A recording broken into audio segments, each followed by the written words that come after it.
আমার সামনে দেখতে পাচ্ছেন এটা হচ্ছে তুলসী গাছ। তুলসী গাছের অনেক গুণাগুণ, তুলসী গাছে ঔষধি গুণেও ভরপুর। এই তুলসী গাছের পাতা বেটে মধু দিয়ে মুখে লাগালে মুখ উজ্জ্বল হয়।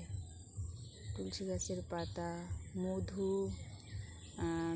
মেথি মিক্স করে শুকনো করে গুঁড়া করে প্রতিদিন যদি লাগানো যায়, মুখে লাগায়, আধা ঘন্টা রেখে পরিষ্কার পানি দিয়ে ধুয়ে ফেললে মুখের ব্রণ, কালো কেলচে দাগ এগুলো দূর হয়।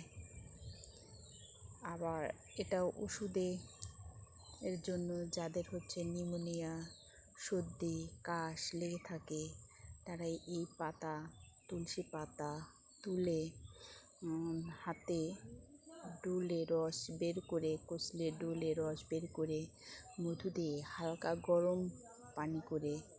গরম করে খেলে সর্দি কাশি ভালো হয়ে যায়।